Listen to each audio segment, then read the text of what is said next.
तो यहाँ कहते हैं गुरु सोए सतनाम बतावे और गुरु कोई काम न आवे। अन्य जो गुरु हैं वो केवल संसार की क्रियाओं को ही हमें समझा पाते हैं और केवल एक रोजी रोटी तक ही सीमित हम रह जाते हैं। जो गुरु है सद्गुरु वही है जो सच्चा नाम बतावे। और अन्य गुरु जो भक्ति मार्ग के भी जो अन्य गुरु हैं, नकली हैं, झूठे गलत मंत्र देते हैं, गलत ज्ञान रखते हैं, समझाते हैं, तो वो गुरु हमारे काम नहीं आवे। इसलिए सद्गुरु शब्द का प्रयोग करना पड़ा, जो सच्चा गुरु। तो परमात्मा पाने के लिए सच्चे गुरु की तलाश करनी चाहिए। पुण्यात्माओं,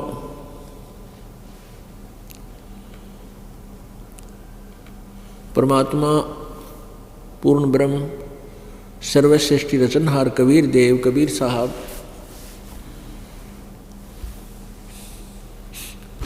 ये अपनी प्यारी आत्माओं को यथार्थ ज्ञान कराने के लिए स्वयं ही सतलोक से अमरलोक से चलकर आते हैं, जहाँ इनका निज स्थान है, और यहाँ आकर के उस तत्व ज्ञान को हमें बताते हैं। तो उसमें क्या बताते हैं? एक समय परमात्मा कबीर जी आज से 600 वर्ष पहले, लगभग 600 वर्ष पहले, सन 1398 से सन 1518 तक 120 वर्ष इस धरातल पर एक जनसाधारण की भूमिका करके, एक तत्वदर्शी संत की भूमिका करते हुए और अपने एक तत्वदर्शी संत की भूमिका, एक अच्छे शिष्य में क्या गुण होने चाहिए और एक अच्छे भक्त में कितनी आस्था हो भगवान में और कितना विश्वास हो और कैसी उसकी रहनी हो, कैसे उसका जो है ना दिनचर्या हो, इसका एक प्रैक्टिकल रूप प्रत्येक युग में वो करके जाते हैं। एक जनसाधारण जैसी भूमिका करते हैं, अपने कर कमलों से निर्वाह करके अपना गुजारा करते हुए भक्ति भी करते हुए नजर आते हैं। वो तो परमात्मा होते हैं, लेकिन हमारे लिए उदाहरण देते हैं कि ऐसी साधना करने से तुम पार होगे। तो ऐसी लीला वो करने के लिए आए हुए थे।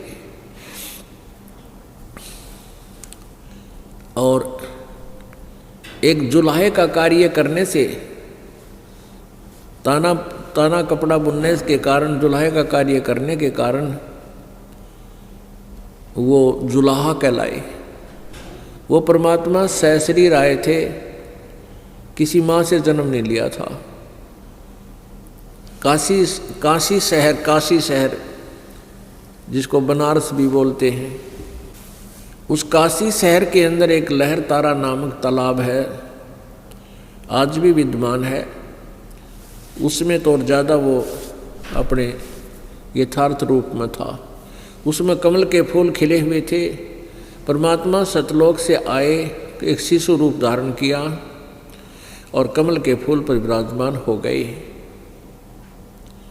इनके प्रत्यक्ष दृष्टा एक अष्टानंद नाम के ऋषि हैं और नीरू नीमा नामक एक जुलाहा दंपति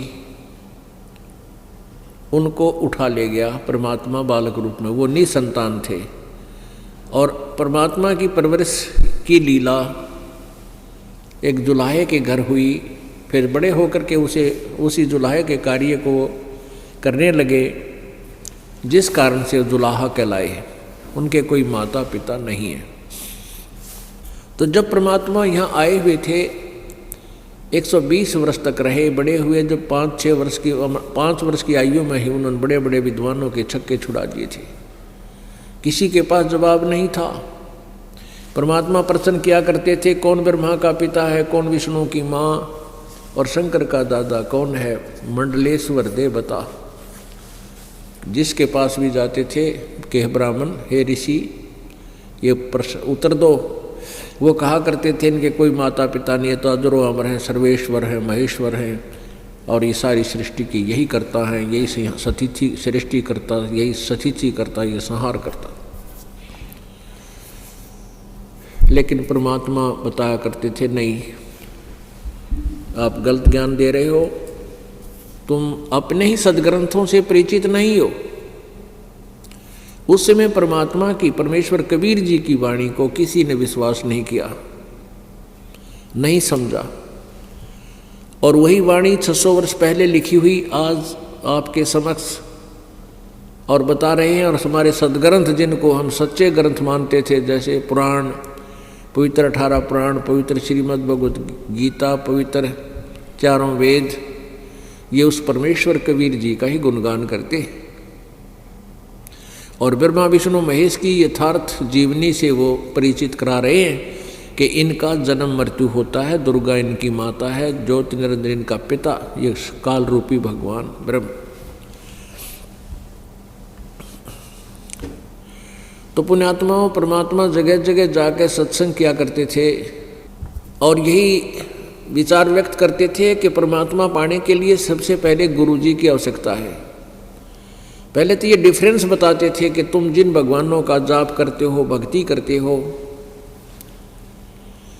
वो केवल तुम्हें वर्क डन ही देते हैं, जैसा तुम करोगे वैसा ही देंगे। इसमें अगर आपके भाग्य में कोई दुख है, उसमें कोई परिवर्तन आपके ब्रह्मा विष्णु महेश नहीं कर सकते। अब कोई प्रश्न करता था कि आप कैसे कह रहे हो, कबीर जी को कहा करते थे परमेश्वर को कि तुम ये कैसे बात कह रहे हो कि ब्रह्मा विष्णु महेश कुछ नहीं कर सकते। राजा मोर ध्वज के पुत्र तामर ध्वज को आरे से चिरवा के जीवित कर दिया था। परमात्मा कहा करते थे कि तामर ध्वज को तो जीवित कर दिया था, लेकिन अभिमन्यु को जीवित नहीं कर सके श्री कृष्ण जी। अभिमन्यु सुभद्रा का पुत्र था, सुभद्रा श्री कृष्ण जी की बहन थी, अभिमन्यु श्री कृष्ण जी का भांजा था।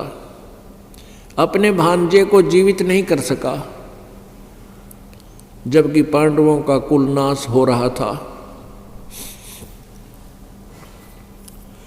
श्री कृष्ण रो रहा था, सारे पांडवों का परिवार रो रहा था, सुभद्रा भी टक्कर मार रही थी इकलौते पुत्र की मृत्यु के उपरांत। श्री कृष्ण जीवित नहीं कर सके। अब इसका कारण क्या है? परमात्मा ने बताया कि श्री कृष्ण जी उर्फ विष्णु, विष्णु जी, ब्रह्मा जी, शिव जी, ये केवल जैसा जिसका कर्म है उतना ही दे सकते हैं। हाँ, इतनी पावर इनमें है, जैसे किसी का शरीर काट दिया ये दोबारा जोड़ सकते हैं।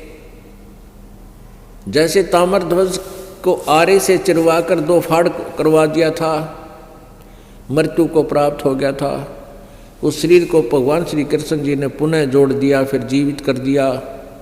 क्योंकि तामर ध्वज के श्वास शेष थे, उसकी जीवन शेष था, वो भी उसकी आयु बची हुई थी, इसलिए श्री कृष्ण जी ने उसको जीवित कर दिया।